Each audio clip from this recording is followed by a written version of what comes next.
මින්නේරි ජාතික වනෝද්‍යානයේ තියෙන්නේ හබරන පොළොන්නරු පාරේ. හබරන ඉඳලා කිලෝමීටර් 3ක් විතර යද්දි ලොකෝට මින්නේරි ජාතික වනෝද්‍යානය කියලා ගහලා තියෙනවා. ගොඩක් අය අතරම මෙතන දන්නවා. ඉතින් පහුගිය කාලේ පොඩ්ඩක් බිසි වෙලා තිබ්බේ නෑ. නමුත් දැන් නම් හරිම බිසි. ඉතින් අපිත් ආවේ සෆාරි ජීප් එකක. ඉතින් සෆාරි බිස්නස් කරන අයටත් ඇත්තටම හොඳයි. ඇත්තටම හරිම සතුටුයි අපිටත් හැමෝටම බිස්නස් තියෙනවා. ඉතින් අපි ආපු සෆාරි ජිප් එක ටිකට් ගන්න නවත්තනකන් තමයි මම උගොල්ලොන්ට මේ පොඩි වීඩියෝ එක දාන්නේ. මේ ඉතින් ඇත්තටම අපි ආපු සෆාරි ජිප් එකේ ගානත් කියන්නම්. ඇත්තටම 7:10 ඉඳලා උඩට තියෙනවා යන පාර අනුව. ඉතින් 7:10 ඉඳලා උඩට තියෙන යන පාර අනුව ඉතින් අපි ආවේ 7:10 එකක් 6 දිනෙකට යන්න පුළුවන් ලොකු අය. ඉතින් එතන ටිකට් ගන්නකම්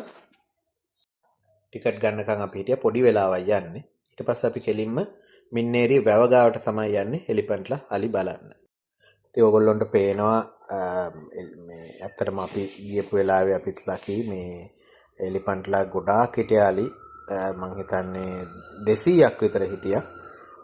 ඉතින් මේ වගේ මං හිතන්නේ ලෝකෙ කොහෙවත් මේ වගේ ළඟට අලි බලන්න පුළුවන් තැනක් ඇති කියලා. ඉතින් ඕගොල්ලොත් මේ වීඩියෝ එක ෂෙයා කරන්න. ඉතින් කට්ටියටම ඇත්තටම මින්නේරිය මේ පාක් එකට එන්න හරිම ලේසි. පොඩි වෙලාවක් ගියේ මේ එලිපන්ට්ලා මෙච්චර බලන්න.